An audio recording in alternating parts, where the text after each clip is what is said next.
Hi all, ಸಾರಿ ನಾನೊಂದು video ಮಾಡೋಣ ಅಂದ್ಕೊಂಡು ಮತ್ತೆ ಹೋಗ್ಬಿಟ್ಟೆ. ಅಕ್ಕಿ ಹುರಿದು ಗಸಗಸೆ ಹಾಕಿದ ಮೇಲೆ ವೀಡಿಯೋ ಸ್ಟಾರ್ಟ್ ಮಾಡಿದ್ದೀನಿ. ಸೊ ನಾನು ಇವತ್ತು ಮಾಡ್ತಾ ಇರೋದೇನಪ್ಪ ಅಂದರೆ ಗಸಗಸೆ ಪಾಯಸ. ಏನೋ ಇವತ್ತು ಮಾಡಬೇಕು, ಏನಾದರೂ ಸ್ವೀಟ್ ತಿನ್ಬೇಕು ಅನ್ನಿಸ್ತು. ಸೊ ಗಸಗಸೆ ಪಾಯಸ ಮಾಡ್ಕೊಂಡಿದ್ದೀನಿ.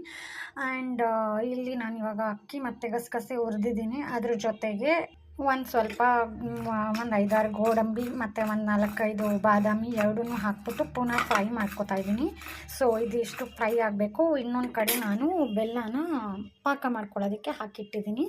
ಸೊ ಅದು ಪಾಕ ಆಗೋಷ್ಟರಲ್ಲಿ ಇದನ್ನು ರುಬ್ಕೋಬೋದಲ್ಲ ಅಂದ್ಬಿಟ್ಟು ನಾನು ಇದನ್ನು ಫ್ರೈ ಮಾಡ್ತಾಯಿದ್ದೀನಿ. ಸೊ ಓಕೆ, ಫ್ರೈ ಆಗ್ತಾಯಿದೆ. ಇದು ಚೆನ್ನಾಗಿ ಫ್ರೈ ಆದಮೇಲೆ ಅದು ಸ್ವಲ್ಪ ತಣ್ಣಗಾಗೋವರೆಗೂ ಬಿಟ್ಟುಬಿಟ್ಟು ಸೊ ಇದು ಸ್ವಲ್ಪ ಕೂಲ್ ಆಗಿದೆ. ಸೊ ಇದನ್ನು ತೆಗೆದು ಮಿಕ್ಸಿ ಜಾರ್ಗೆ ಹಾಕೋಣ. ಇದ್ರ ಜೊತೆಗೆ ಕಾಯಿನೂ ಹಾಕೋಣ. ಕಾಯಿ ತುರಿಬೇಕಿತ್ತು, ತುರಿಯೋದಕ್ಕೆ ನನ್ನ ಹತ್ರ ಆಪ್ಷನ್ ಇಲ್ಲ. ಸೊ ಇದನ್ನು ಹಾಕಿದ್ದೀನಿ. ಇದ್ರ ಜೊತೆಗೆ ಬೇಕಂದರೆ ನೀವು ಏಲಕ್ಕಿನೂ ಹಾಕೋಬಾರ್ದು. ನಾನು ಏಲಕ್ಕಿನೂ ಹಾಕಿದ್ದೀನಿ. ಇದನ್ನು ಮಿಕ್ಸಿ ಮಾಡ್ತೀನಿ. ರುಬ್ಬಿದ್ದನ್ನು ಪಾಕಕ್ಕೆ ಹಾಕಿಬಿಟ್ಟು ಪಾಕದ ಜೊತೆ ಮಿಕ್ಸ್ ಮಾಡ್ತಾಯಿದ್ದೀನಿ. ಇದು ಚೆನ್ನಾಗಿ ಒಂದಷ್ಟು ಕುದಿ ಬರೋವರೆಗೂ ಇದನ್ನು ಈ ಥರ ಕುದಿಸ್ಕೋಬೇಕು. ಸೊ ಇದು ಕುದಿಯೋಷ್ಟರಲ್ಲಿ ನಾನು ಪ್ಯಾನ್ಗೆ ಡ್ರೈ ಫ್ರೂಟ್ಸ್ ಹಾಕಿಬಿಟ್ಟು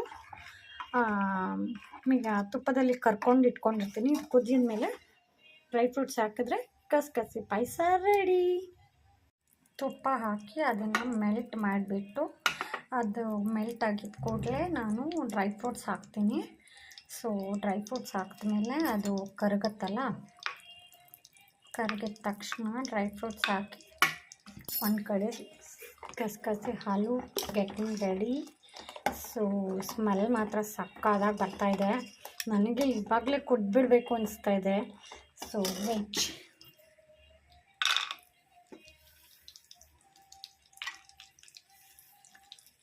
ಓಕೆ, ಇಷ್ಟು ಹಾಕಿ ಇದನ್ನು ಚೆನ್ನಾಗಿ ಫ್ರೈ ಮಾಡ್ಕೊಳ್ಳೋಣ.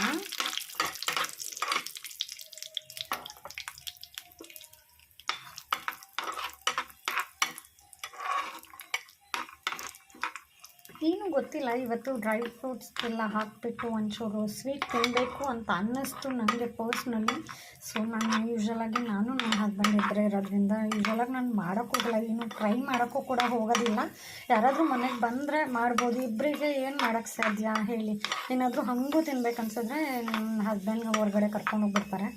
ಬಟ್ ಸ್ಟಿಲ್ ಇವತ್ತು ಏನು ನನಗೆ ಅನ್ನಿಸ್ತು, ಲೆಟ್ ಮಿ ಟ್ರೈ ದಿಸ್ ಅಂತ ಟ್ರೈ ಮಾಡಿದ್ದೀನಿ.